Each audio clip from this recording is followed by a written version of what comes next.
Hello, everyone. Very good evening to all, and welcome to yet another exciting and enriching session from UTrade Algos in the series of Algorithm 2.0.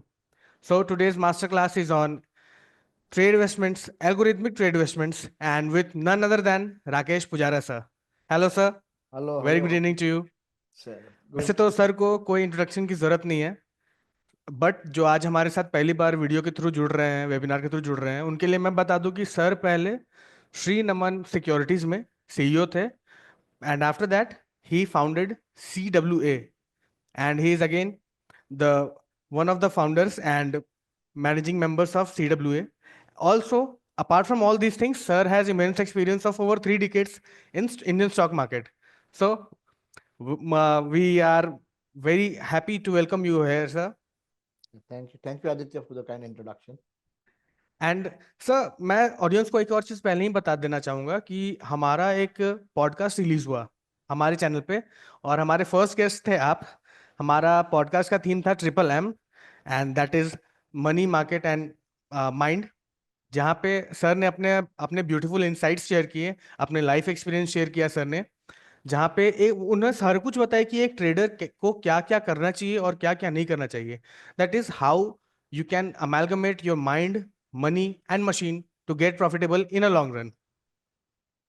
तो या definitely वो podcast देखना चाहिए।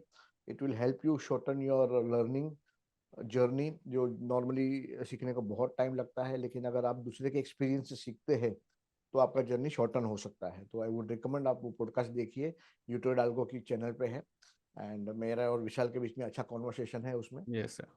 Yes, sir. So let's start for today's session. But before that, I would like to ask you one question कि आपने जैसा कि कहा आपका वो मनी वुंड जो आपने बहुत अच्छे से डिस्कस किया था पॉडकास्ट में, तो जी हाँ। क्या एक अर्ली ब्लो जो लोगों को मिलता है आजकल, हम्म, तो वो अर्ली ब्लो एक मोटिवेटिंग फैक्टर है लॉन्ग रन जाने के लिए, कि लोग अपने आप अपना रिस्क जो है, रिस्क एपेटाइट समझ जाएंगे, कैसे ट्रेड करना है वो समझ जाएंगे, या वो मनी वुंड जो है वो उनके लिए एक डीमोटिवेटिंग फैक्टर बन जाता है कि नहीं यार, स्टार्टिंग में ही जब मुझे घुसते ही पैसे लग गए तो आगे व्हाई शुड आई कंटिन्यू। जीवन जीवन में आपके साथ कोई भी घटना होती है तो उसको टैकल करने के दो तरीके हैं। या तो आप उससे मायूस हो जाओ, या तो उससे आप लेसन लो और आगे बढ़ो। और लेसन लेसन लेना जरूरी है। ऐसा नहीं है कि आप आगे बढ़ जाए और आप सेम गलती करते जाए हर बार। तो लेसन लेना भी जरूरी है। जीवन में थोड़ा डर को थोड़ा पीछे रखना जरूरी है। हर बार कुछ भी अगर नेगेटिव हो जाता है लाइफ में तो डर के बैठ जाओ, दुबक के बैठ जाओ, ऐसा नहीं करना चाहिए। लेकिन वो जो भी नेगेटिव इंसिडेंसेस है लाइफ में, लॉसेस है या कुछ भी अदर भी इंसिडेंसेस होते हैं, तो उससे आपने को एक सीख लेना है और सीख के आगे बढ़ना है। ऐसा नहीं है कि आप नेगेटिव माइंडसेट में बैठ जाए और काम करना ही बंद कर दे। ऐसा नहीं करना चाहिए, धीरे धीरे सीख के आगे बढ़ना चाहिए। तो जैसे मैंने रिकमेंड किया है उसमें पॉडकास्ट में भी, अपना स्केल पहले इनिशियली कम रखिए, ताकि कुछ भी गलतियां हो तो छोटे स्केल पे हो और रिकूप करना आसान हो। थोड़ा कॉन्फिडेंट हो जाए, थोड़ा थोड़ा हाथ साफ हो जाए आपका ट्रेडिंग वगैरह में, एल्गो वगैरह में, तब जाके थोड़ा थोड़ा धीरे धीरे स्केल अप करिए। All right, sir. All right. So again, I will hand over this session to you, and you shall please proceed with your presentation. तो ये थोड़ा अपना इंटरेक्टिव थोड़ा बहुत भी रखेंगे, क्योंकि मैं बिल्कुल। जो आपको क्वेश्चन पूछूंगा एटलीस्ट आप उसका जवाब दीजिएगा चैट बॉक्स में। चैट बॉक्स मेरे सामने खुला है तो मुझे पता चलेगा। हाँ। सबसे पहले आप में से कितने जन इन्वेस्टमेंट करते हैं स्टॉक मार्केट में? Investment, not trading. आपके जो भी क्वेश्चंस होंगे मीन वाइल सेशन के बीच में, मैं सारे क्वेश्चंस लूंगा, ठीक है? ज्यादा से ज्यादा क्वेश्चन का आंसर सर हमारे साथ करेंगे। सो अपने क्वेश्चंस रेडी रखिएगा चैट बॉट में, ठीक है ना? सो काफी लोग इन्वेस्टमेंट्स करते हैं। जैसे अभी 7 8 जन 10 जन ने जवाब दिया, बाकी के लोग जवाब नहीं दे रहे हैं। आप लोग करते हैं कि नहीं करते बाकी के लोग? जी हाँ, करते हैं, काफी लोग करते हैं। तो मैंने लास्ट 1.5 2 साल में करीबन 25 30 सिटी में ट्रैवल किया, और मैंने ये पाया कि लोग इक्विटी मार्केट को स्किप करके डायरेक्ट ऑप्शन मार्केट में लोग आ गए हैं। नए नए जो पोस्ट कोविड का जो नया जनरेशन आया है मार्केट में, उनको इक्विटी के बारे में कुछ पता ही नहीं है। दूसरा, वो सीधे ऑप्शन पे तो आ गए, लेकिन ऑप्शन ट्रेडिंग करने के लिए काफी लोग मार्जिन जो है वो लेजर में क्रेडिट रखते हैं। कुछ लोग थोड़े स्मार्ट हो तो लिक्विड बीज रखते हैं, और कुछ और भी हो तो समझो G-Secs रखते हैं ऐसा। तो काफी लोगों को ये पता नहीं होता है कि भाई मार्जिन जो है वो उसको लिक्विड में भी रख सकते हैं, मार्जिन को आप म्यूचुअल फंड में भी रख सकते हैं, मार्जिन को आप स्टॉक में भी इन्वेस्ट कर सकते हैं। तो वो काफी लोग ये मिस कर जाते हैं कि इंडिया जो है वो एक in the middle of a long run bull market है, और अगर आप इन्वेस्टेड रहेंगे ओवरऑल मार्केट में तो आप अच्छा पैसा इक्विटी इन्वेस्टमेंट से भी बना सकते हैं, और वही मार्जिन आप प्लेज करके, वही स्टॉक आप प्लेज करके मार्जिन हासिल कर सकते हैं और उसमें से ऑप्शन ट्रेडिंग कर सकते हैं। उससे फायदा क्या होता है आदित्य, कि आपका पूरा लोड ऑप्शन ट्रेडिंग पे नहीं आता है रिटर्न जनरेट करने का, यस सर। तो part of the load investment भी ले रहे, तो इसीलिए हम आज का टॉपिक रखा ट्रेडिंग एंड इन्वेस्टमेंट बोथ, कि भी मास्टर क्लास है और अल्गोरिथमिक ट्रेडिंग और इन्वेस्टमेंट कैसे करना चाहिए। Since majority of the people joining here are algo traders, तो हम पूरा रूल ड्रिवन सिस्टम की ही बात करेंगे और अल्गो ट्रेडिंग की ही बात करेंगे। I start my presentation, and मैं सबसे पहले आपको ये बताऊंगा कि क्यों इन्वेस्टमेंट करना जरूरी है, क्यों श्योर आपका सर। पैसा अच्छी तरह से इक्विटी में लगाना जरूरी है, और इसके बारे में थोड़ा बात करेंगे। And let I'm starting my presentation. Are you all ready? Say yes in the chat box. Okay. And also chatbots में आपके फैंस भी जुड़ चुके हैं जो आपको रेगुलरली फॉलो करते हैं सर। बिल्कुल बिल्कुल बिरादर जन, yes yes. Okay, are you all excited, right? Okay, me too. Okay, great. So आज का टॉपिक है master class on algorithmic trade and investments, step by step approach on all weather investing. So मेरा हमेशा मानना ये है कि देखो, आप खाली इन्वेस्टिंग करते हो तो बुल रन में ही खाली पैसा बनेगा, लेकिन अगर इन्वेस्टिंग और ट्रेडिंग दोनों करते हैं तो आपको हर एवरी ईयर आपका पैसा बन सकता है, और वो फ्रेमवर्क वगैरह क्या है उसके लिए बारे में बात करेंगे। हो सकता है ये प्रेजेंटेशन 1 घंटा पूरा चले, लेकिन ये 1 घंटे के बाद में आप काफी कुछ सीखेंगे, और आपका जर्नी अगर ऑलरेडी चालू है तो एनहांस हो जाएगा, अगर चालू नहीं किया है तो ये फ्रेमवर्क फॉलो करके आप जल्दी फॉलो कर सकते हैं। डिस्क्लेमर ये है, जो आज जो भी हम लोग डिस्कस करेंगे वो एक एग्जाम्पल की तरह होगा। पास्ट परफॉर्मेंस कुछ भी दिखाएंगे तो वो कोई गारंटी नहीं है फ्यूचर परफॉर्मेंस का, और हम सेबी रजिस्टर्ड इन्वेस्टमेंट एडवाइजर हैं, तो हो सकता है कि यहाँ का भी एग्जाम्पल लिया हो उसमें हमारा इन्वेस्टमेंट और ट्रेड हो सकता है। एंड आप जो भी करें अपने फाइनेंशियल एडवाइजर से बात करके आगे बढ़े। And security quoted here are only for illustration and not a recommendation. Okay, ये हमारा स्टैंडर्ड डिस्क्लेमर है। So my journey has been almost 25 years in the market.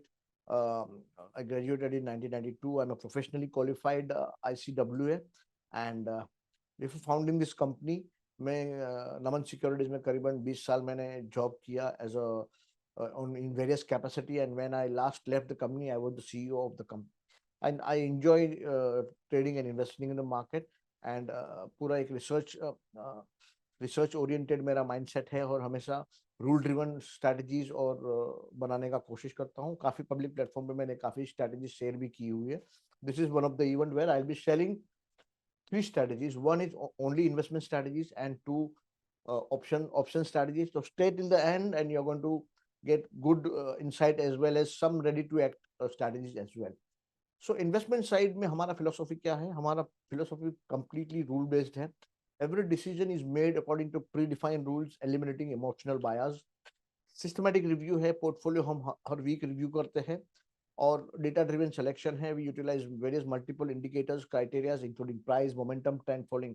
तो आपको जान के ये हैरानी होगी कि हम लोग हमारे इन्वेस्टमेंट एल्गोरिदम में बिल्कुल भी फंडामेंटल इनपुट नहीं लेते हैं।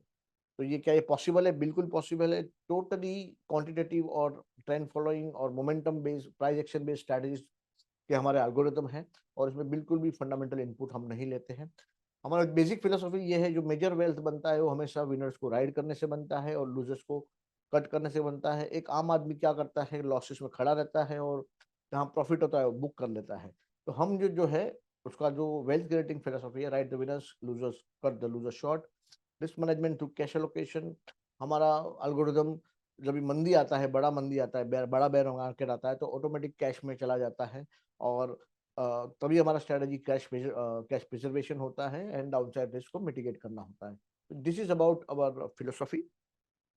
सो ये स्लाइड एक काफी पावरफुल स्लाइड है, काफी लोग जानते होंगे, और जो नहीं जानते हैं तो एक बुक है एटॉमिक हैबिट्स करके, उसमें ये स्लाइड दिखाया गया है। What it essentially mean is कि अगर आप 1% दिन में इम्प्रूवमेंट करते हो और 365 दिन करते हो, तो आपका एंडिंग जो रिजल्ट आएगा 37.8 टाइम्स आएगा। अगर वैसे ही आप अगर एक दिन में 1% आप डिटेरियोरेट होते हो 365 डेज के लिए, तो आपका एंडिंग रिजल्ट 3 सेंट्स आता है। तो this is the power of doing something consistently, this is the power of compounding. ये स्लाइड कंपाउंडिंग लिए एप्लीकेबल है कि अगर आपका पैसा, अगर आपका 1% भी रिटर्न इंप्रूव हो गया तो ओवरऑल इसका इम्पैक्ट बहुत ही ज्यादा आता है। तो आज हमारा इंडिविजुअल है कि आप ऑप्शन ट्रेडिंग से तो शायद पैसा बना ही रहे होंगे, लेकिन साथ में इन्वेस्टमेंट करके भी कैसे उसमें एडिशनल रिटर्न कमा सकते हैं उसके बारे में बात करेंगे। तो हम क्यों बोल रहे हैं इक्विटी में आपका इन्वेस्टमेंट होना चाहिए। Let us look at the big picture. What is the big picture? Big picture is return of different asset class over 200 years. Last 200 साल में यूएसए में, इंडिया में इतना डेटा नहीं है इसलिए हम लोगों ने यूएसए का डेटा दिया है, लेकिन इंडिया का डेटा भी ऐसा ही सजेस्ट कर रहा है। Stocks, bonds, bills, gold and US dollar ने क्या रिटर्न डिलीवर किया? Real returns. Real return is return after inflation. Okay, एक होता है नॉमिनल रिटर्न जिसमें इन्फ्लेशन भी होता है, और एक होता है रियल रिटर्न जो ओवर एंड अबव इन्फ्लेशन होता है। तो स्टॉक्स ने करीबन करीबन 6.8% डिलीवर किया, बॉन्ड्स ने 3.5, बिल्स ने 2.6, गोल्ड ने 0.6 एंड यूएस डॉलर ने -1.4%। अगर आप $1 से अपना इन्वेस्टमेंट चालू करते 200 साल पहले, तो अभी उसका करंट वैल्यू क्या होता? अगर आप यूएस डॉलर में इन्वेस्ट करते, आपका हर साल 1.4% डेप्रिशिएट होता, तो आपका करंट वैल्यू खाली 4 सेंट बचता। अगर आप गोल्ड में इन्वेस्ट करते तो आपको 0.6% रियल रिटर्न आते पोस्ट इन्फ्लेशन, तो आपका current value of gold would be 3.64 times, bill will be 264 times and bonds will be 1746 times. तो ये बहुत ही अच्छे फिगर्स हैं, लेकिन look at the stocks return at 6.8%, only 6.8% over and above inflation. $1 has got converted to $1.6 million in stocks. That is why we feel we should be in stock all the time. And apart from other asset class, I think stocks में aggressive allocation होना चाहिए. Let us look at the data in Indian context. Indian context में क्या हुआ ये data? India में last 30 साल का देखिए, FY93 से 23 तक क्या हुआ। तो nominal GDP growth which is including inflation करीबन 12.5% रहा, nominal GDP growth for India. And Sensex का अर्निंग ग्रोथ, जितना नॉमिनल ग्रोथ हुआ उतना मोटा मोटी अर्निंग्स का भी ग्रोथ हुआ 12.3 टाइम्स, एंड जितना अर्निंग ग्रोथ रहा मोटा मोटी उतना ही सेंसेक्स का ग्रोथ रहा 11.7% कैगर। तो ये 12%, 12%, 12% तीनों अगर आप देखें तो ये एक बहुत ही सिंपल फॉर्मूला बन गया कि जितना आप नॉमिनल ग्रोथ करेंगे उतना सेंसेक्स का अर्निंग बढ़ेगा, और सेंसेक्स का अर्निंग बढ़ेगा उतना सेंसेक्स का रिटर्न आएगा। लेकिन क्या ये रिटर्न लीनियर आता है, हर साल आता है? बिल्कुल बिल्कुल नहीं। FY 93 से 96 तक देखिए खाली 45% क्या कराया, 93, 94, 95, 96 से 2003 तक खाली 1% क्या कर, मतलब करीबन करीबन 7 साल तक कोई रिटर्न नहीं आया। अगेन 2003 से लेके 2008 तक 25% क्या कर आया, 2008 से लेके 2020 तक खाली खाली 5% क्या कर आया, और 2020 से लेके 23 तक 20% क्या कर आया। तो ये रिटर्न्स देखो लीनियर नहीं है। देखो कभी कभी 6-7 साल 1% क्या कर आता है, और कभी कभी 5% कैगर आता है, और कभी 3 या 5 साल में पीरियड में 45% कैगर भी आ जाता है। इसलिए इंपॉर्टेंट है कि हम हर एक एस्पेक्ट्स ऑफ मार्केट है, इन्वेस्टमेंट प्लस ट्रेडिंग, दोनों को एक्सप्लोर करें। देखते हैं कि निफ्टी जैसे मैंने बताया कि देखे 93 से 96 तक कुछ भी 44x ग्रोथ हुआ, 96 से लेकर 2003 तक कुछ भी नहीं हुआ। So I just take the bird's eye view. जैसे ये मैंने कंपाउंडिंग का स्लाइड बताया था कि अगर आप 1% इंप्रूव करते हो तो आपका रिजल्ट 37.8 टाइम्स हो जाता है, और अगर आप 1% डिटेरेट होता है तो फाइनल वैल्यू उसका 3 सेंट हो जाता है। बिग पिक्चर क्या है? बिग पिक्चर क्या है कि ये जो यूएस का जो डेटा है 200 साल का, वो ये दिखाता है कि अगर आप वेरियस एसेट क्लास में इन्वेस्टेड हो, US dollar, gold, bill, bonds, stocks, अगर इसमें आप इन्वेस्टेड हो तो आपका रियल रिटर्न क्या आता है, इन्फ्लेशन एडजस्टेड रिटर्न क्या आता। तो हम लोगों ने पाया कि अगर आप $1 इन्वेस्टेड होते और 200 साल तक रहते तो आपका करंट वैल्यू 4 होता, गोल्ड का 3.64 होता, बिल्स का $264 होता, और ये 1462। लेकिन अगर आप स्टॉक में इन्वेस्टेड होते तो उसका वैल्यू $1.6 मिलियन हो जाता। तो ये बहुत ही इंपॉर्टेंट है कि ये जो जर्नी है उसमें हम पार्टिसिपेट करें। क्या ऐसा इंडिया मार्केट में भी हुआ? ये बिल्कुल इंडिया मार्केट में भी हुआ, लेकिन लास्ट 30 इयर्स का रिकॉर्ड है कि जहां नॉमिनल ग्रोथ 12.6% रहा और उतना है, सेंसेक्स का अर्निंग्स भी इतना ही बड़ा और सेंसेक्स का अर्निंग जितना बड़ा उतना रिटर्न आया। क्या जो रिटर्न था वो लीनियर था? बिल्कुल लीनियर नहीं था। 93 से 96 के बीच में 45% कैगर आया, 96 से 03 के बीच में 1% कैगर आया, 2003 से 8 के बीच में 25% कैगर आया, 8 से लेके 2020 करीबन 12 साल तक खाली 5% कैगर आया, और 2020 के बाद अभी वापस करीबन 20-25% का कैगर चालू है। तो ये रिटर्न लंपी नहीं, लंपी है और लीनियर नहीं है। इसके लिए इंपॉर्टेंट है हम हर एक जो एस्पेक्ट है मार्केट का वो हम ट्रेड करें।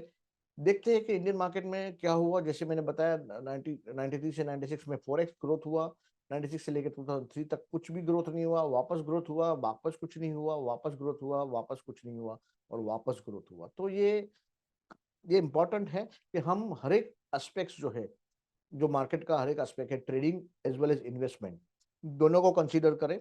और इसीलिए ऑल वेदर रिटर्न का हम लोग ने फ्रेमवर्क बनाया है जिसको हम CW मोनालिसा बोलते हैं। अब देखिए खाली ये इंडिया मार्केट का नहीं है, यूएस मार्केट में भी ऐसा हुआ। देखो करीबन करीबन यहाँ 13 साल तक 1937 से 1950 तक कुछ भी रिटर्न नहीं आया। 1950 से लेके 1966 तक करीबन 16 साल बुल मार्केट रहा। और ये बुल मार्केट के बीच में एक बीच बीच में फॉल आता है, उसको सेकुलर, जैसे उसको साइक्लिकल डाउन टर्न बोलते हैं with in a secular bull run.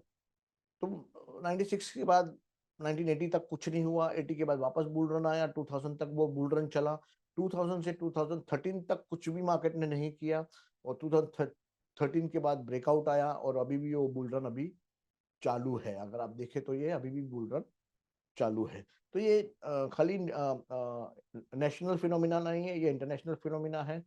देखिए निफ्टी का परफॉर्मेंस क्या है, निफ्टी का आउटलुक क्या है आने वाले समय में। निफ्टी जैसे हम लोग ने पाया है कि निफ्टी का एक सीजनलिटी है। सीजनलिटी ये है कि हर एक बॉटम के बाद निफ्टी 6 टाइम ऊपर जाता है, ओके, 6 टाइम्स ऊपर जाता है। तो करीबन 94-96 के बाद जो भी बॉटम बना तो वहां से 6 टाइम्स करीबन 6300 निफ्टी हुआ, और वहां से बॉटम बना 2000 करीबन 2200 का, और वहां से 6 टाइम करीबन 12000 हुआ। जो अपना 2020 के पहले जो टॉप बना वो 12000 का हुआ, और वहां से मार्केट गिरा करीबन 7500 में। अगर यही सीजनलिटी रिपीट होता है तो निफ्टी आने वाले समय में 45,000 तक जा सकता है, ऐसा हमें लगता है। और ये प्रेजेंटेशन मैंने किया था सितंबर 2023 में, जब भी निफ्टी था 17,000। तो वहां से करीबन करीबन 7,000 पॉइंट ऑलरेडी बढ़ चुका है, और मुझे लग रहा है कि अभी भी उसका ट्रेजेक्टरी अप है। और आने वाले समय में 2030 तक ये इंडेक्स मुझे लग रहा है कि 45,000 तक जा सकता है। तो करीबन मोटा मोटी यहाँ से डबल हो सकता है। इसलिए इंपॉर्टेंट है कि हम इक्विटी मार्केट में इन्वेस्टेड रहें।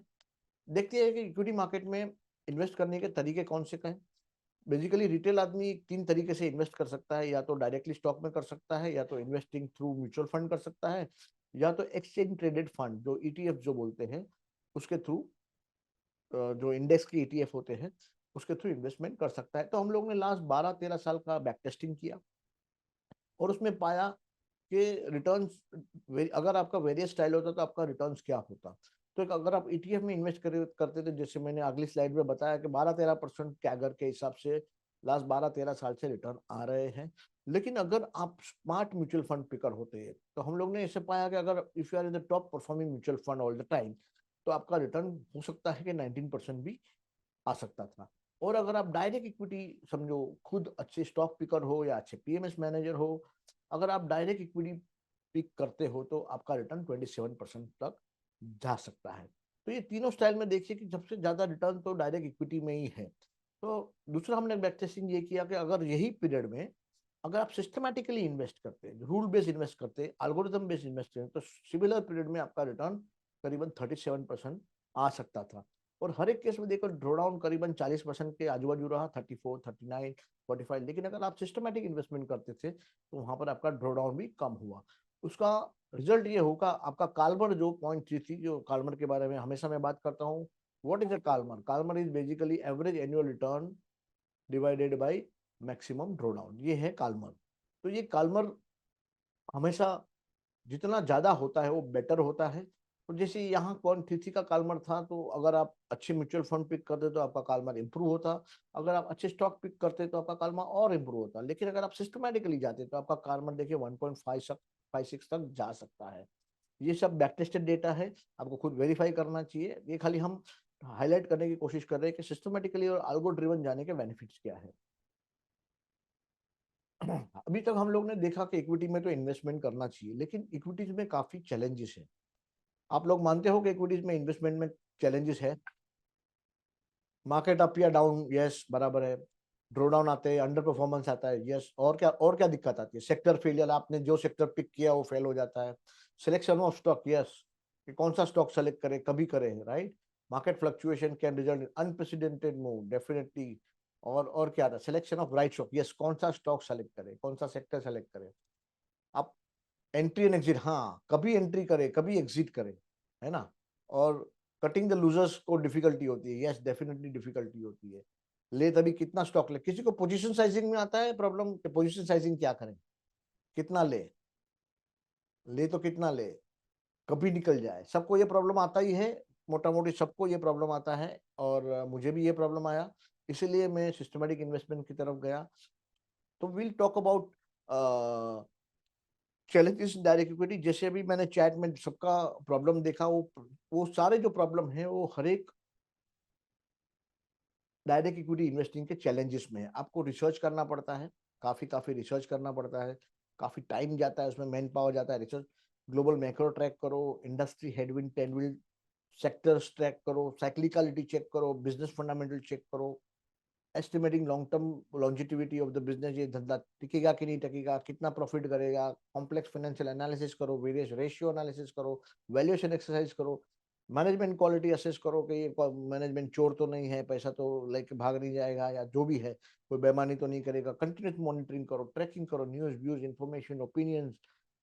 ये काफी ओवरवेलमिंग चीज है एक रिटेलर के लिए, प्री डिटरमाइंड नोशंस बायस आ जाते हैं। और ये सब करने के बाद भी आपको astronomical amount of subjectivity use करना पड़ता है, हर एक चीज में डिस्कशन यूज करना पड़ता है। किस कौन सा सेक्टर सेलेक्ट करे, कौन सा इंडस्ट्री सेलेक्ट करे, क्या यूनिवर्स सेलेक्ट करे, ठीक है, कौन कौन सा पर्टिकुलर स्टॉक ले, कभी ले। Timing the market is the most difficult thing.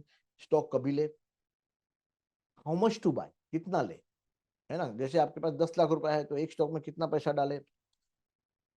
पैसा डालने के बाद अगर स्टॉक प्रॉफिटेबल रहता है तो कब तक उसमें खड़े रहे, कैसे उसको हम राइड करें विनर्स को, how long before we cut our losses. अगर हमारे लेने के बाद लॉस होता है तो हम लॉसेस को कैसे टैकल करें। ये सारा डिफिकल्ट है। एज ए डिस्क्रिशनरी ट्रेडर आपको टेस्ट एंड वैलिडेट करना, इन्वेस्टमेंट हाइपोथेसिस टेस्ट करना। एक आदर्श का हाथ ऊपर है, आदर्श क्या पूछना चाहते हैं आप चैट में पूछिए। Difficult to test and validate investment hypothesis, ठीक है। ये काफी चैलेंजेस है इक्विटी में। तो हम लोग ने वो चैलेंजेस सॉल्व करने का कोशिश किया, जो इन्फॉर्मेशन ओवरडोज है या एनालिसिस पैरालिसिस है, उसको हम लोग ने सॉल्व करने का कोशिश किया। और कैसे सॉल्व किया? हम लोग ने डेवलप किया process driven approach toward stock investing. जैसे आप ऑप्शन में आल्गो ट्रेडिंग करते हैं, वैसे हम लोग ने स्टॉक में भी इन्वेस्टिंग में आल्गो डेवलप किया, उसको प्रोसेस ड्रिवन बनाया। और काफी क्वांटिटेटिव पैरामीटर यूज किए, technical analysis and price action concept use किए। और उसके बाद हम लोग ने जो कार्डिनल रूल है of wealth management is to let our winners ride and cut our loser short, ये हम लोग ने हमारा एल्गोरिथम में ही डाल दिया कि आप ऑटोमेटिकली विनर को राइड करोगे और लूजर्स को कट करोगे। और हम लोग ने काफी कुछ टेक्नोलॉजी का यूज किया। We have tested and validated these strategies on thousands of stocks over a period of 12 years। मैं आपको बैक टेस्टिंग भी दिखाऊंगा कि 12 साल में बैक टेस्टिंग क्या हुआ। रोबस्टनेस चेक काफी किए हुए हैं और कंप्लीटली रूल बेस्ड अप्रोच है। तो ये कंपनी, एक मैं आपको इन्वेस्टमेंट सिस्टम दे रहा हूँ अभी, और काफी ध्यान दीजिएगा। क्या ये आपको इन्वेस्टमेंट सिस्टम चाहिए? If you want this investment system, से यस एंड से 3 cheers and will start with investment systems. Completely rule driven है। और CWS सिग्मा उसका नाम है, CW2 सिग्मा। ये जो सिस्टम है हम लोग ने एज एन इंडिकेटर कोड कर दिया है ट्रेडिंग व्यू में। CW2 सिग्मा के नाम से हमने एक इंडिकेटर डेवलप किया है, तो वो इंडिकेटर का यूज करके आप अपना पोर्टफोलियो खुद मैनेज कर पाएंगे। और ये रूल अगर आप खुद फॉलो करेंगे तो आप अपना पोर्टफोलियो खुद मैनेज कर पाएंगे। तो will start with this system called CW2 sigma, and this strategy is based on Bollinger band. And Bollinger band क्या है मैं आपको थोड़ा समझा देता हूँ पहले। बॉलिंजर बैंड क्या है? बॉलिंजर बैंड बेसिकली एक टेक्निकल इंडिकेटर है which is used for analyzing price and volatility. It consists of three lines, तीन लाइन होते हैं इसमें। एक मूविंग एवरेज लाइन होता है which is the middle band, simple moving average होता है which is the middle band, एक ऊपर बैंड होता है which is the upper band। Upper band क्या होता है? सिंपल मूविंग एवरेज से दो स्टैंडर्ड डेविएशन दूर अपर बैंड होता है, और लोअर बैंड होता है सिंपल मूविंग एवरेज से दो स्टैंडर्ड डेविएशन दूर। दो स्टैंडर्ड डेविएशन मतलब 95% of the price data is within two standard deviation. This is a statistical fact. तो 95% टाइम प्राइसेस ये दो स्टैंडर्ड डेविएशन ऊपर या तो नीचे के अंदर ही रहते हैं। तो बोलिंगर बैंड कैसा लगता है? It looks like this band. ये जो है वो कैंडलस्टिक चार्ट है। जो मिडिल बैंड है वो मूविंग एवरेज है, जो अपर बैंड है वो two standard deviation away from moving average है। This is two standard deviation from on the down side. तो ये लोअर बैंड है, ठीक है। This is how the Bollinger band looks like. तो हमारा स्ट्रेटेजी क्या है? स्ट्रेटेजी है बॉलिंजर बैंड बेस। उसमें हम कौन सा यूनिवर्स, जैसे हमको हमारा प्रॉब्लम ये होता है कि बॉम्बे स्टॉक एक्सचेंज में करीबन करीबन 6,000 स्टॉक लिस्टेड है। तो कौन से स्टॉक हमको पिक करने चाहिए? तो हम लोग ने क्या किया, एक लिक्विडिटी फिल्टर मांगा, और दूसरा हम लोग ने फिल्टर मांगा कि हम खाली एनएससी में जो लिस्टेड है वो स्टॉक को ही फोकस करेंगे। तो हमारा जो 6,000 स्टॉक्स का उसका जो यूनिवर्स था वो करीबन घट के 2,200 स्टॉक पे आ गया। दूसरा हम लोग ने थोड़ा लिक्विडिटी फिल्टर मारा, तो करीबन 1,500 एनएससी लिक्विड स्टॉक्स जो है उसमें हम, वो हमारा यूनिवर्स रहेगा, उसमें से हम स्टॉक पिक करेंगे। पोजीशन साइजिंग क्या रहेगा? हमारा पोजीशन साइजिंग रहेगा 2% ऑफ कैपिटल। 2% मतलब जैसे आपका 10 लाख का कैपिटल है तो एक स्टॉक में आप 20,000 रुपए से ज्यादा नहीं डालेंगे। और समझो आपके पास 1 लाख का कैपिटल है तो एक स्टॉक में आप 2,000 से ज्यादा नहीं डालेंगे। ये हो गया पोजीशन साइजिंग रूल। तो हमारा सबसे बड़ा प्रॉब्लम जो था कि एक स्टॉक में कितना पैसा डाले। पहला प्रॉब्लम था कि हम कौन से स्टॉक में पैसा डालें, तो कौन सा स्टॉक हम ट्रैक करें, कौन सा इंडस्ट्री ट्रैक करें। तो ये एनएससी के 1,500 लिस्टेड स्टॉक को आपको ट्रैक करना है। पोजीशन साइज का जो सेकंड प्रॉब्लम था कि हम कितना पैसा डालें, तो 2% of capital. By this definition आपके पोर्टफोलियो में 50 स्टॉक हो सकते हैं। 2% एक में डालेंगे तो मैक्सिमम 50 स्टॉक आ गया। अगर 51वां सिग्नल आता है और आपका पोर्टफोलियो फुल है तो आपको 51वां जो सिग्नल है उसको आपको इग्नोर करना है, ठीक है। तो ये two capital size position sizing का रूल हो गया। अभी एंट्री रूल, आपको एंटर कभी करना है? वीकली क्लोज अपर बॉलिंजर बैंड जब भी होता है 50,2। 50 क्या है? 50 मूविंग एवरेज का पीरियड है, और 2 क्या है? 2 स्टैंडर्ड डेविएशन।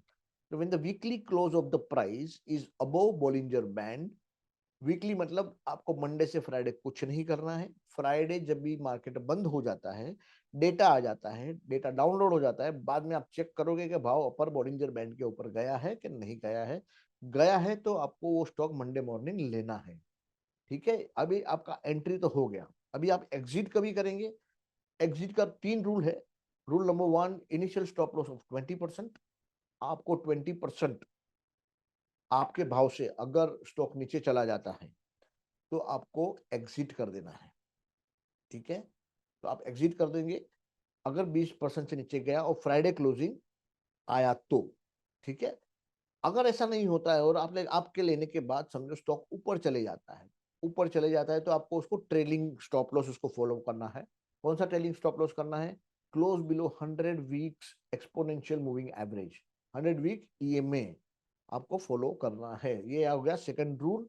और तीसरा रूल है, कभी कभी ऐसा होता है कि कोई स्टॉक में सडनली बैड न्यूज आ जाता है और एक वीक में पूरा बहुत ज्यादा गिर जाता है और आपका 100 वीक एक्सपोनेंशियल मूविंग एवरेज काफी दूर होता है। अगर स्टॉक समझो बहुत फेवर में हो गया, 100 का चीज 200 हो गया, 300 हो गया, 400 हो गया, तो 100 वीक बहुत धीरे धीरे मूव करता है।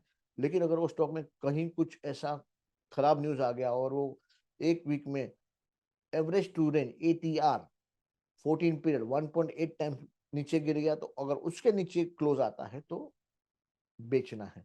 ये तीनों लाइन कैसी दिखती है उसके एग्जांपल्स भी हम देखेंगे। I hope the rules are clear. Any confusion on the rules, और rules are clear? Should I go next? Let us see some of the examples कि ये रूल फॉलो करते तो हम ये सिस्टम जो है काफी मल्टी बैगर पिक करता है, ठीक है।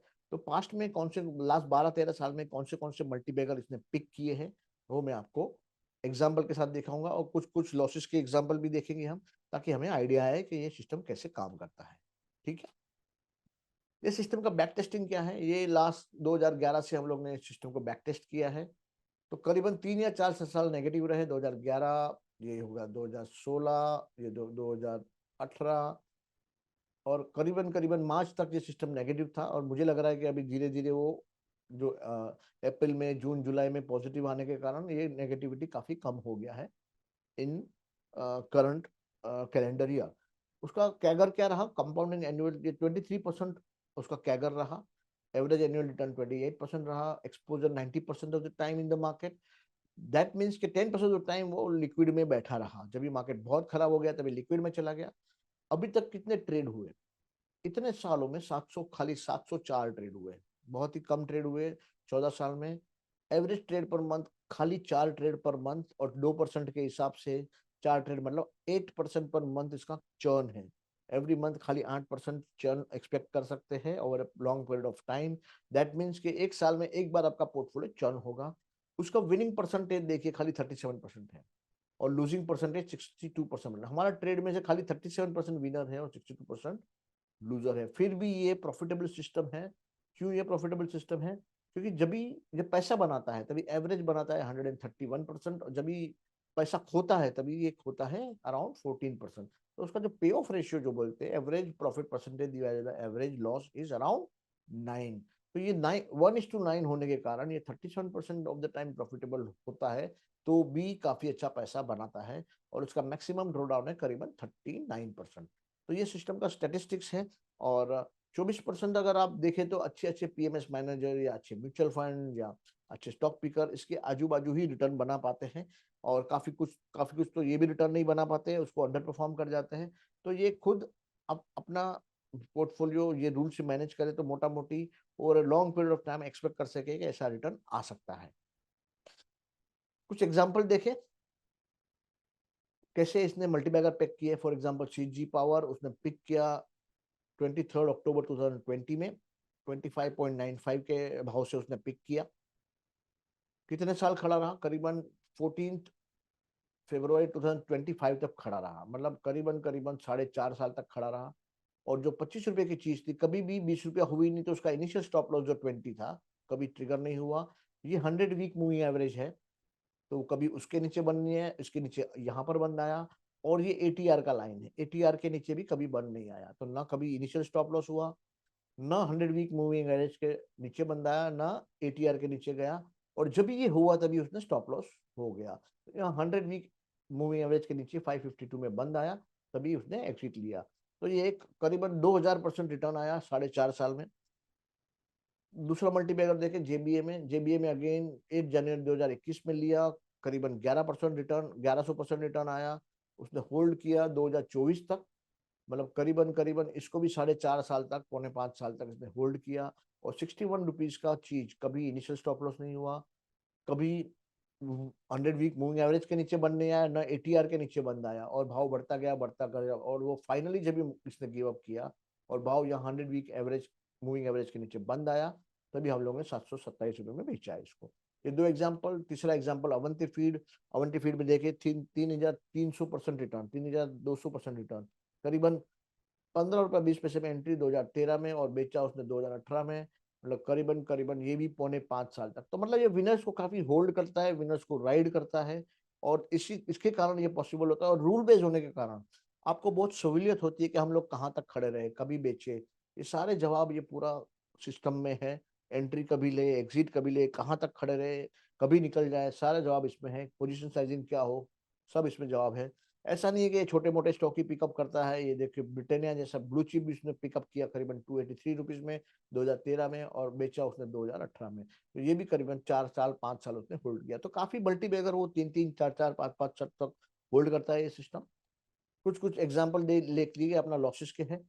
अभी 17 जनवरी को अपना आशापुरा माइन कैम्प में बाय आया था 520 के भाव में, लेकिन इनिशियल स्टॉप लॉस यहाँ देखिए 414 में वो स्टॉप लॉस हो गया, तो 20% वहां पर लॉस हो गया।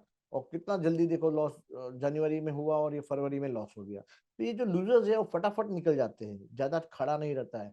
देखिए दिसंबर में एंट्री हुआ 787 में, देखिए जनवरी में एग्जिट हो गया। तो एग्जिट जो है बहुत फास्ट आता है और लॉस बुक हो जाता है। इसके लिए एवरेज लॉस करीबन 15% ही है।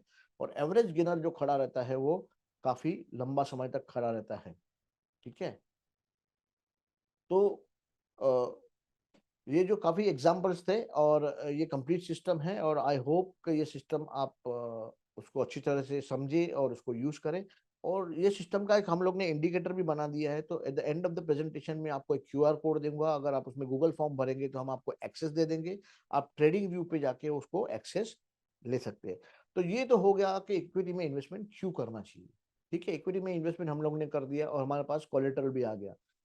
तो एक इक्विटी से तो रिटर्न आता है, लेकिन इक्विटी में प्रॉब्लम ये था कि लंपी रिटर्न आते हैं, और कभी कभी 3-3, 4-4, 5-5 साल तक रिटर्न नहीं आता है। इसके लिए ट्रेडिंग एस्पेक्ट्स को भी हमको देखना चाहिए, ताकि हमारा रेगुलर इनकम होता रहे, हमको रेगुलर रिटर्न आता रहे।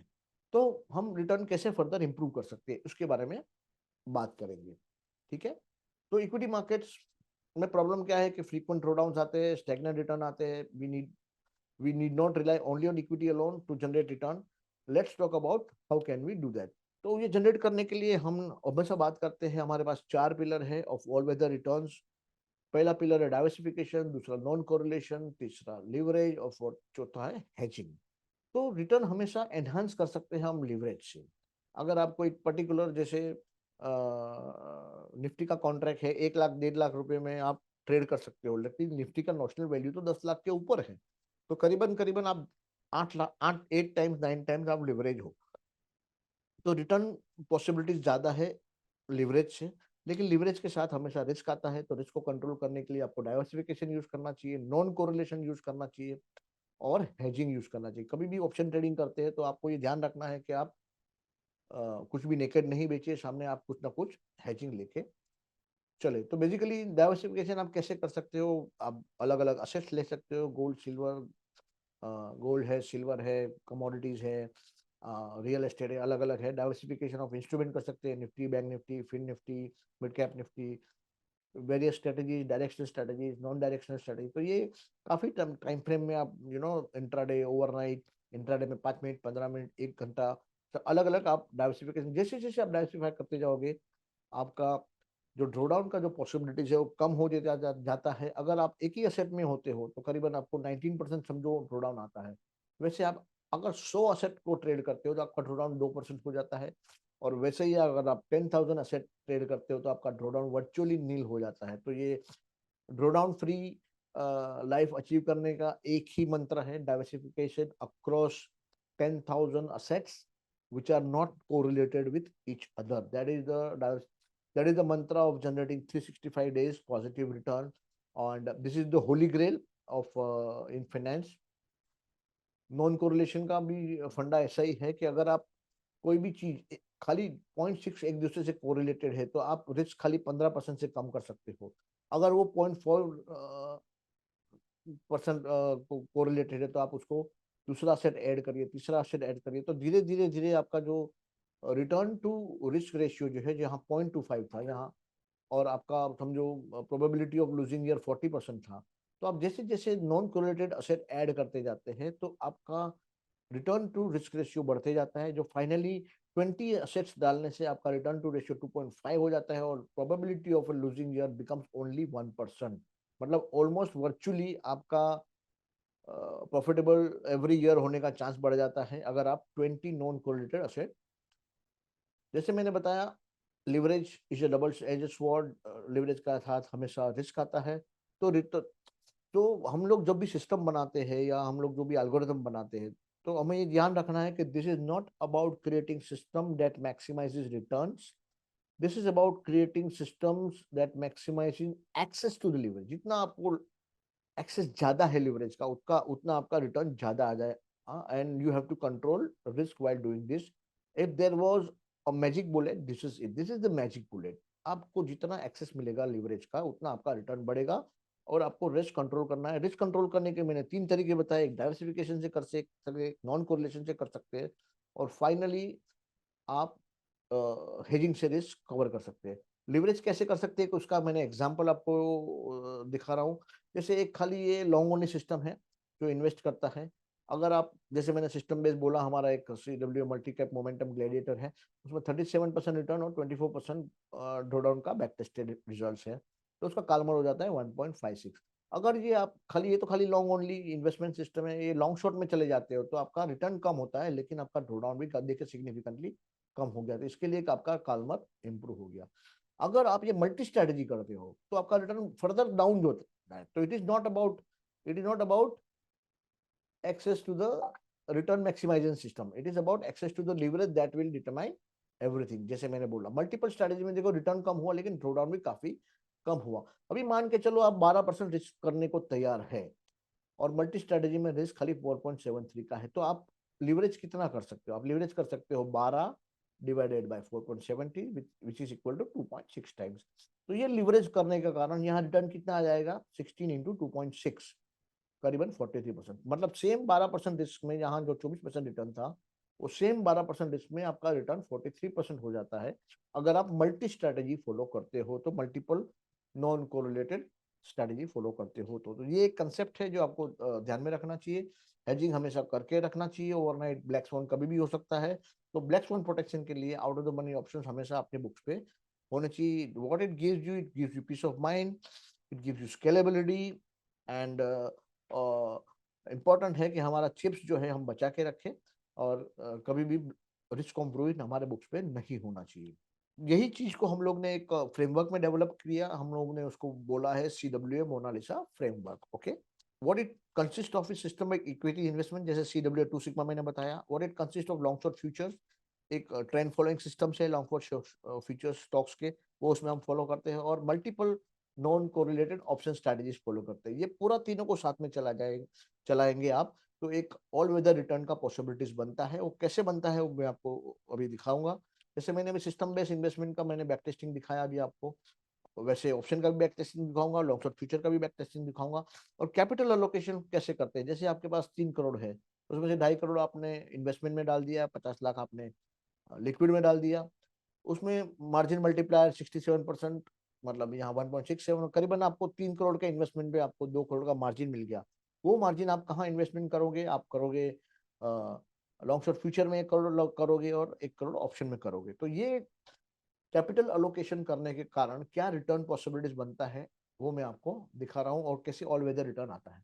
जैसे ये इक्विटी इन्वेस्टमेंट मैंने बोला 2.5 करोड़ डालना है, तो हम लोग ने सिस्टम बेस्ड इन्वेस्टमेंट, हमारा एक एल्गोरिथम है CW ऑल कैप 35, उसका ये बैक टेस्टेड रिजल्ट है। 28% रिटर्न यहाँ से 2.5 करोड़ पे यहाँ से आ गया। वो आपने स्टॉक कर दिया प्लेज, और आपको मार्जिन मिल गया 1.67 करोड़ का। और आपने लिक्विड ले लिया 50 लाख का। लिक्विड का एजम्पशन है हम लोग ने 0.5% पर मंथ, करीबन 6% पर एनएम का रिटर्न हम लोग ने प्रिज्यूम किया हुआ है। ठीक है। लॉन्ग शॉर्ट फ्यूचर जो 1 करोड़ का मार्जिन आया, उसमें आप करीबन करीबन 4 से 5 करोड़ के स्टॉक्स लॉन्ग और शॉर्ट कर सकते हैं। तो ये 4 टाइम्स लीवर हो गया, 4 टाइम 4 करोड़ का पोजीशन हो सकता है आपका। और उसमें रिटर्न भी काफी आते हैं, ड्रॉडाउन भी काफी होते हैं। तो एक खाली बैक टेस्टेड रिजल्ट एक एग्जांपल के लिए आपको दिखाया। ऑफ लेट उसमें रिजल्ट काफी, रिटर्न काफी कम हो गए। पहले बहुत ज्यादा रिटर्न फ्लक्चुएशन आते थे, रिटर्न आते थे, धीरे धीरे वो रिटर्न कम हो रहा है, ये हम लोग ने पाया। लेकिन फिर भी अगर ये सब तीनों कंबाइन करते हैं, भी ऑप्शन का अगर 1 करोड़ का मल्टीपल, जैसे 1 करोड़ में हम लोग ने करीबन करीबन 50 स्ट्रैटेजी यूज किया है, या उसका बैक टेस्टेड रिजल्ट है करीबन 32% रिटर्न। ठीक है।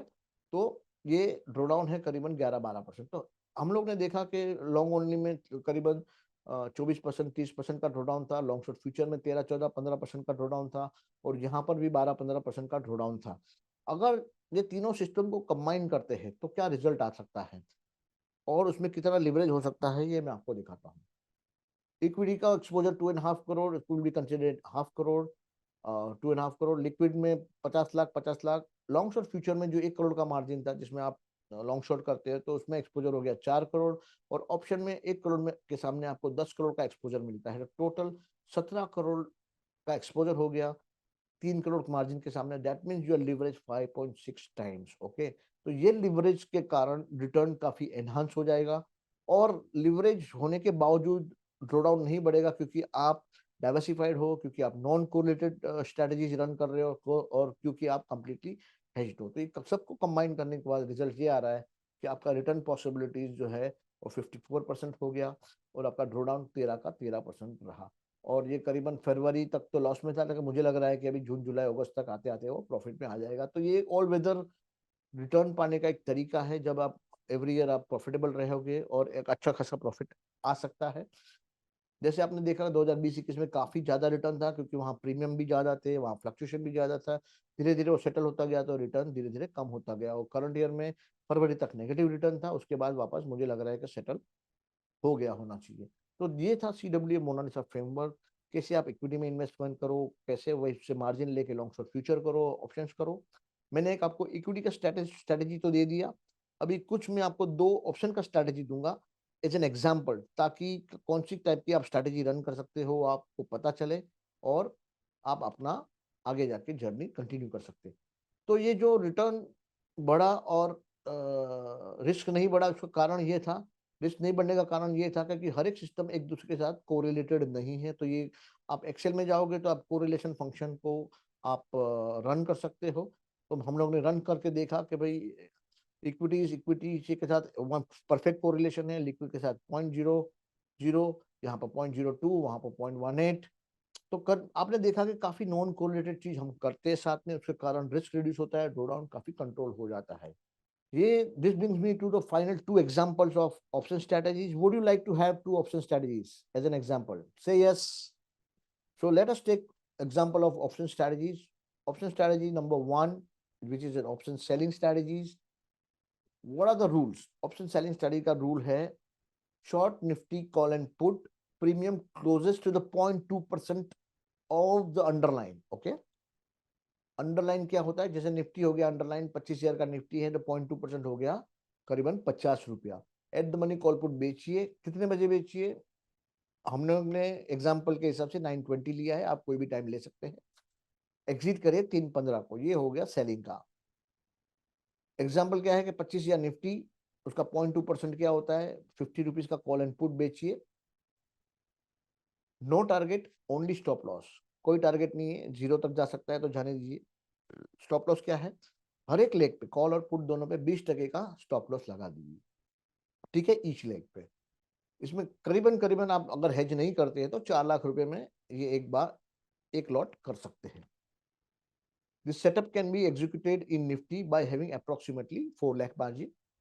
This has to be run on Wednesday and Thursday. अभी तक ऐसा था वेडनेसडे थर्सडे, लेकिन अभी अभी सिंस एक्सपायरी शिफ्ट हो गया ट्यूसडे को, तो आप इसको मंडे और ट्यूसडे रन करना चाहिए। मतलब basically on an expiry day and 1 day to expiry पे ये रन करना चाहिए। क्यों ऐसा करना चाहिए? क्योंकि बाकी दिनों में ये प्रॉफिटेबल नहीं है, ठीक है। ये हो गया ऑप्शन स्ट्रेटजी सेलिंग नंबर 1, ठीक है। Setup can be executed in Nifty on Wednesday and Thursday. उसका बैक टेस्टिंग रिजल्ट्स क्या रहा? ये उसका बैक टेस्टिंग रिजल्ट रहा। करीबन 2019 से हम लोग ने इसको वेब टेस्ट किया है, करीबन 4 लाख रुपए प्रॉफिट रहा। Average profit 623 DSPNL। Maximum profit 9,000 रहा, मैक्सिमम लॉस 4,000 रहा। Winning percentage 53%। Total traded day 662। Average trade PNL 311। Total trade 1300, और average trade per day is around 2। Okay. Maximum winning streak number of days 14, और maximum losing streak करीबन करीबन 7 दिन तक ये continuous loss करा है उसने। और average annual return is around 58,000 59,000, मतलब करीबन 4 लाख रुपए पे 60,000 रुपए के आजू बाजू, करीबन 15% पर एनम की स्ट्रेटेजी है। और उसमें ड्रो डाउन है करीबन करीबन 4 लाख पे 4.5 लाख, 4.5% ड्रो डाउन है। तो 4.5% ड्रो डाउन, करीबन 15% रिटर्न, मतलब 3.2 बाई कालमर। तो बिरादर जी, कालमर क्या होता है? कालमर ये होता है कि जो आपका रिटर्न आया, एवरेज एनुअल रिटर्न, अगर आप उसको डिवाइड करते हो मैक्सिमम ड्रॉडाउन से, तो जो रेशियो आता है उसको कालमर रेशियो बोलते हैं। और ये रेशियो जो है वो रिस्क एडजस्टेड रिटर्न इवेल्युएट करने का एक तरीका है, ठीक है। Average profit on positive days 3145, average loss on losing days 2222, days expectancy 623, and days expectancy ratio is 0.28। तो हर एक में एक को आपको एक्सपेक्टेंसी रेशियो देखना होता है। अगर एक्सपेक्टेंसी पॉजिटिव है तो ही प्रॉफिटेबल होता है ये स्ट्रैटेजी, ठीक है। ये हो गया स्ट्रैटेजी नंबर 1। उसका बैक टेस्टिंग हम लोग ने किया है मार्च 2019 से लेके 10 जुलाई 2025 तक, ठीक है। I go to the next option buying strategy. अच्छा, मैंने ऑप्शन सेल, एक स्ट्रैटेजी ऑप्शन सेलिंग लिया, दूसरा ऑप्शन बाइंग क्यों लिया? क्योंकि हम चाहते हैं कि हम डाइवर्सिफाई हो। अगर मैं एक सेलिंग यूज कर रहा हूँ तो एक बाइंग, तो एक डाइवर्सिफिकेशन हो गया। और ये दोनों चीज एक दूसरे से कोरिलेटेड नहीं है, इसके लिए नॉन कोरिलेशन हो गया। इसके लिए हमें ऑप्शन बाइंग, ऑप्शन बाइंग का दूसरा फायदा ये है कि उसमें कैपिटल बहुत कम लगता है, ठीक है। ऑप्शन बाइंग का रूल्स ये है कि आपको at the money call put लेना है, 9:20 को आपको नोट करना है कि at the money call put क्या है। ठीक है, आपको कुछ करना नहीं है, आपको उसको वॉच लिस्ट में रखना है और आपको ब्रेकआउट का इंतजार करना है। कॉल या तो पुट कुछ भी 30% से ऊपर चला जाता है तो आपको लेना है। This indicates breakout. अगर कॉल मार्केट ऊपर जा रहा है तो कॉल 30% से ज्यादा बढ़ जाएगा, तभी आपको लेना है। मार्केट नीचे जा रहा है तो पुट 30% से ज्यादा बढ़ जाएगा तो आपको लेना है। 9:20 को आपको खाली नोट करना है, एंट्री 30% ऊपर करना है या तो 30% कॉल में ऊपर करना है या तो पुट में ऊपर करना है। ठीक है, ये ऑप्शन बाइंग स्ट्रेटजी है।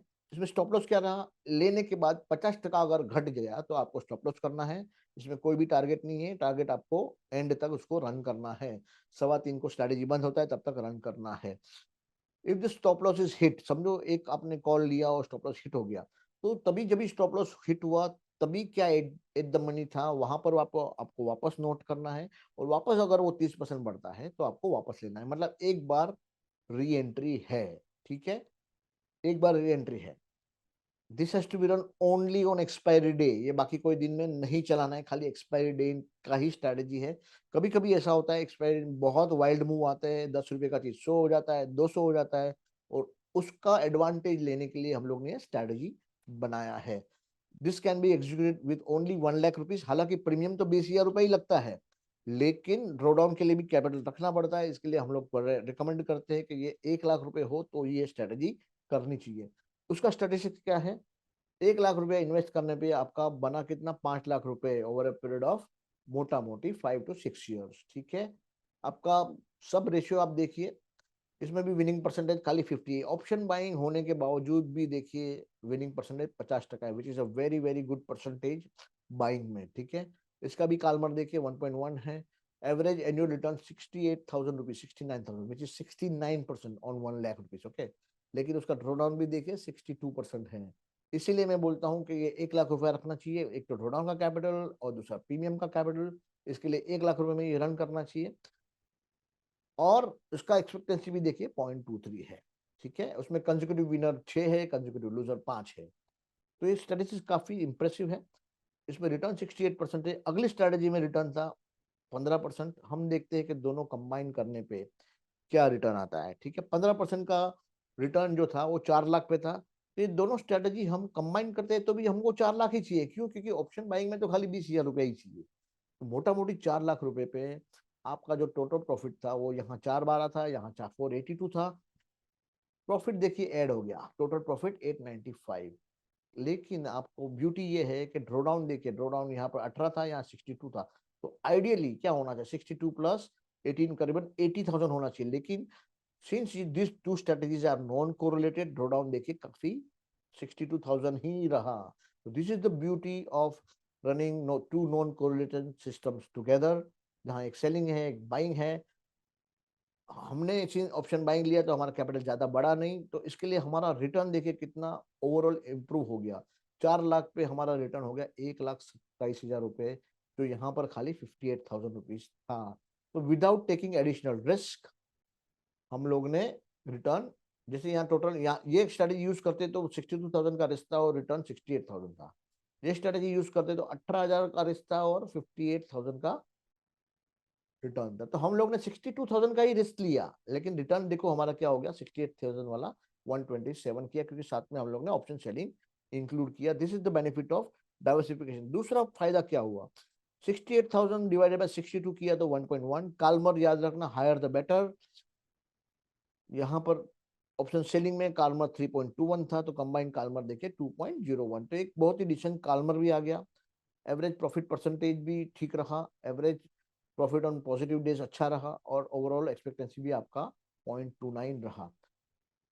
ये दोनों साथ में अगर चलाते हैं 4 लाख कैपिटल पे, ये करीबन 32% का रिटर्न जनरेट करने का कैपेसिटी रखता है। और ये हम लोग ने बैक टेस्ट किया है करीबन जुलाई 2025 तक, और उसका ड्रॉ डाउन है करीबन 15%। तो ये दो ऑप्शन स्ट्रेटजीज, और एक स्ट्रेटजी हो गया इन्वेस्टमेंट स्ट्रेटजीज।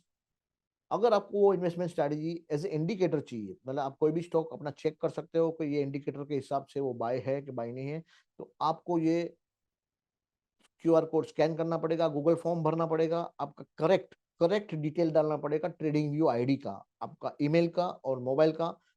तब ही हम आपको एक्सेस देंगे ट्रेडिंग व्यू में, और ट्रेडिंग व्यू में इंडिकेटर में जाके इनवाइट ओनली मोड पे CW2 सिग्मा आप लोड कर सकते हो, और ये इंडिकेटर आप वीकली इंडिकेटर है, वीकली टाइम फ्रेम पे यूज करना है। हालांकि लोग डेली में भी यूज करते हैं, लेकिन हम रिकमेंड करते हैं क्योंकि इन्वेस्टमेंट सिस्टम है, डेली में यूज करना चाहिए। एंड ये आपको QR कोड जो है वो स्कैन करना है। एंड फाइनेंस डिस्क्लेमर जो भी दिखाया है वो आपको एक इलस्ट्रेशन के लिए दिखाया है। उसको इम्प्लीमेंट करने के पहले अपना जो इन्वेस्टमेंट एडवाइजर हो या आपका रिसर्च एनालिस्ट हो उससे बात करके डिस्कस करके इम्प्लीमेंट करिएगा। Open for questions and answers. Thank you. या thank you so much sir, thanks for your time. हमने बहुत सारे इंसाइट्स लिए आपके प्रेजेंटेशन से, बहुत सारी चीज़ें ग्रास्प हुई। हालांकि एक दो चीज़ छूटे भी, बट हाँ मैं ऑडियंस को यह श्योर करता हूँ कि हम लोग इसकी जो रिकॉर्डिंग है वो भी जल्दी ही यूट्यूब पर डाल देंगे। बट सबसे पहले मैं अपना एक क्वेश्चन पूछता हूँ आपसे, out of curiosity, that why you have given the name Mona Lisa to your framework. So Mona Lisa basically जब भी ये मैं फ्रेमवर्क पे काम कर रहा था, तभी जब मैं सारे बैक टेस्टिंग जब भी मैंने कंबाइन किए, जो रिजल्ट्स आया वो एक यूरेका मोमेंट था मेरे लिए कि ऐसे रिजल्ट्स कैसे आए। Not only in terms of return but only in terms of risk also. तो मुझे लगा ये जो बना है वो पीस ऑफ आर्ट है। तो पीस ऑफ ऑलराइट, आर्ट जो है वो उसका सब जानते हैं कि Mona Lisa is a piece of art, right. इसके लिए इसको वो नाम दिया मेक सेंस। CW Mona Lisa. तो ये जो चीज जो बनाया है, जो फ्रेमवर्क है, वो मुझे लगता है it's a piece of art, and that's why we have named it as CW Mona Lisa. Alright alright, thank you. अब मैं ऑडियंस के क्वेश्चन आपसे लेता हूँ, जी ठीक हाँ, है? जी हाँ।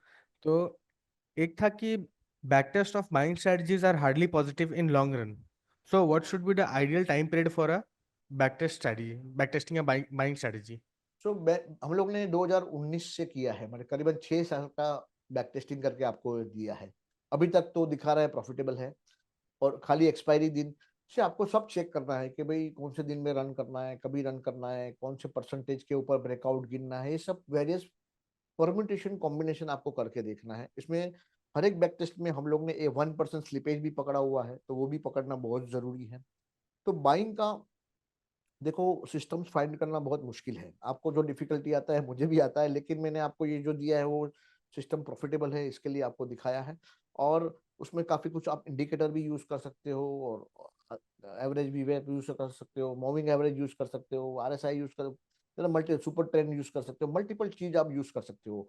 बाइंग एसेंशियली डायरेक्शनल होना चाहिए, तो ही फायदा है। नॉन डायरेक्शनल बाइंग में अगर आप चाहिए तो वोलेटिलिटी बेस्ड कुछ फिल्टर डाल के आप गामा स्कैल्पिंग कर सकते हो। There are various various ways to enter buying strategies. All right, sir. Next question is, how do you see machine learning reshaping algo strategies in Indian markets, especially given liquidity differences compared to global changes? So machine learning basically क्या करता है, वो basically वही past data में जाके pattern detect करता है, और वो पैटर्न आपको ट्रेड करने को बोलता है। So to my mind machine learning is optimisation of highest level. Okay, so I will be little wary of using machine learning in early days, because ultimately it keeps on optimizing the data with every one new data set, right? तो हो सकता है कि आप over optimize कर जाओ and you try to over optimize the thing, and I think that should be avoided. Machine learning करना चाहिए, लेकिन it leads to over optimization, so I will little wary about using machine learning at this stage. All right, sir. Also हाँ, another another question की podcast में आपने mention किया था कि अक्सर निफ्टी का एक्सपायरी जब सुबह ही काफी प्रीमियम डीके हो जाता है, फॉर एग्जांपल टुडे, तो आप ऐसा कह सकते हैं कि market is brewing something which बिल्कुल अगेन हैपेंड टुडे। बिल्कुल। सो ये लाइव एग्जांपल हो गया जो लोगों यस। को हाइपोथेटिकल लगा था। आज भी ऐसा हुआ कि भाई आज हम लोग ने करीबन निफ्टी का प्रीमियम 70 रुपया बचा था, तभी पोजीशन हम लोग ने स्क्वायर करके हम लोग साइड में हट गए, क्योंकि at every point of time you have to evaluate कि आपका रिस्क रिवॉर्ड क्या है ना। तो अभी अब पूरा दिन पड़ा है, 5 साढ़े 5 घंटा पड़े हैं, और 70 रुपया ही प्रीमियम है। और आपने देखा निफ्टी में करीबन 200 पॉइंट से ज्यादा मूवमेंट आ गया। 200 नहीं, ज्यादा 300 400 पॉइंट का ऊपर से नीचे, नीचे से ऊपर। या correct. Next question is, do you see deep learning models adding value in trading और they are still prone to overfitting? So मैंने आपका जवाब उसको पहले ही दे दिया है। मुझे लग हाँ, रहा है, यस। मुझे पर्सनली ऐसा लग रहा है they are prone to over fitting. There is a merit in using AI and machine learning, but beyond the point I think मुझे लग रहा है कि ओवर ऑप्टिमाइजेशन का बहुत बहुत ज्यादा रिस्क है, तो कर्व फिटिंग का चांसेस तो बहुत ज्यादा है। Alright, sir. So next question is, how do you stress test strategies for black swan events like COVID crash or 2008 style liquid freeze? देखिए, जो हम लोग ने ऑप्शन स्ट्रैटेजी टेस्ट किया या तो जो इक्विटी का स्ट्रैटेजी टेस्ट किया, वो 2020 का तो उसमें बैक टेस्टिंग है ही, Hmm. ऑलरेडी है।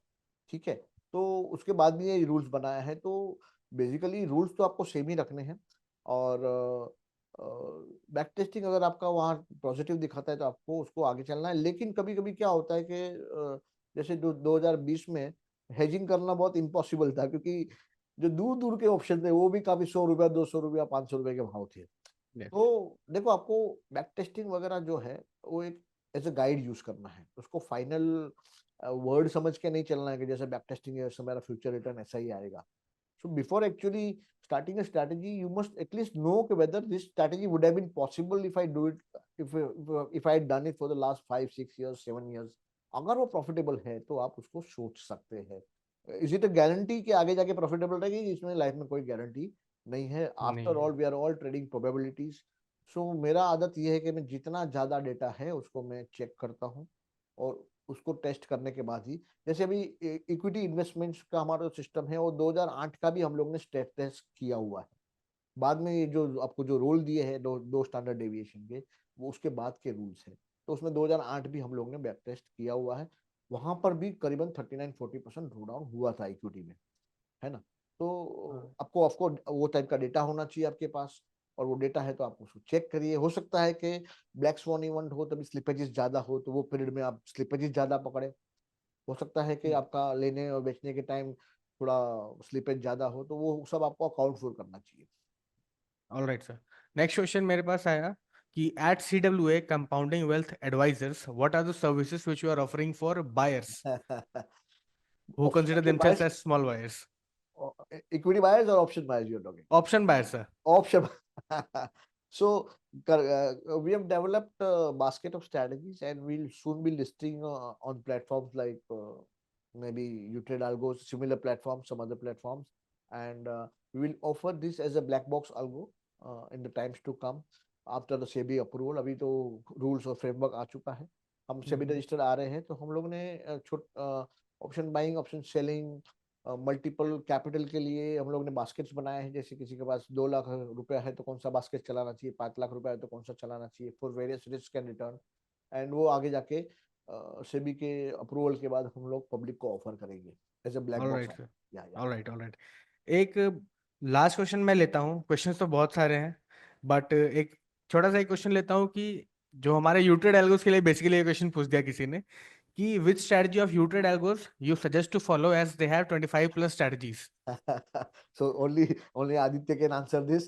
And let me tell you one thing about Utrade Algos, that they are all well researched strategies. So it's very difficult to pick one strategy over another.